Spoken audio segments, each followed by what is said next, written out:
Hey, hope you're doing well. Let's go see what I did in the month of May. As a quick reminder, we're working on these sensors which go on clothing. They're clip-ons to help detect falls for those in retirement homes, and we're actually living in a retirement home right now.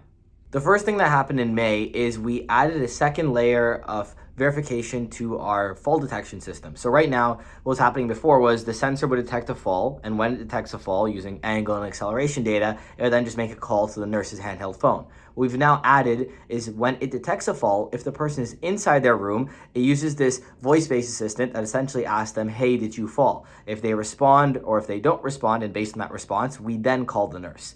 If they're outside the room, we use these security cameras, which you can see here. They're placed all throughout the retirement home, and we use a basic computer vision model to see if somebody has fallen down or not. And if we're unable to tell, then we make a call to the nurse. And so this way, we're not only just detecting the fall, we've added a second layer of verification to make sure that we increase our accuracy rate and reduce the amount of false alarms that we're giving to nurses. One of the great things about living at the retirement home is that we learn a lot about the common problems that happen. And one of the problems that we learned about is wander management. Not only here, but also at other homes, a lot of residents will wander to areas that they're not supposed to at times that they're not supposed to. And so what we did was we took our sensor and we actually put it onto the wheelchair of somebody who we knew who wandered and actually gave us a call when they went to an area they weren't supposed to.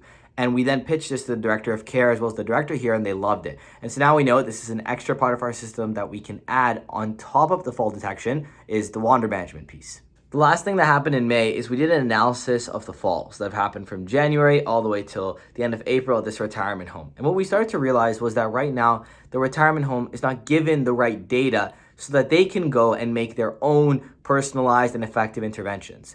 And so what we realized is we need to be able to give the retirement home the right data. Because when we did the presentation, they loved it, but they said, why can't we get this data ourselves? And we realized that looking through every specific resident and their falls and their history to provide the root cause of that fall is very time consuming. So now we could do something that the home can't do. And it's something that technology can help to automate. And so that's when we were like, why don't we make a tool to help the retirement home actually look through their fall data, figure out the root cause of the fall, and then give that to them so that they can go and make their own personalized interventions based on that specific root cause of the fall. And this is an idea that we had. And on top of that, what else we wanted to do is make sure we help them to see the management of their interventions. So the retirement home makes their own interventions, but what we can do is help them to say, okay, this is the list of all the interventions that you put into place. This is the person in charge of them, because it's not always the care staff. Sometimes it's like environmental or quality assurance. And then this is the last follow-up that you've had on the intervention, the last date. Has it been effective or not effective? So this way the home actually knows all the interventions that have been put into place for their falls that they put into place themselves, but that now they can help to see and manage within our sort of platform. And so we've been thinking about this sort of falls analysis tool that helps them identify the root cause of the fall and helps them to manage their own interventions. And we're now pitching that to other retirement homes to get their thoughts on that as well. Well, that's all from me for the month of May. I'll see you at the end of June. Bye.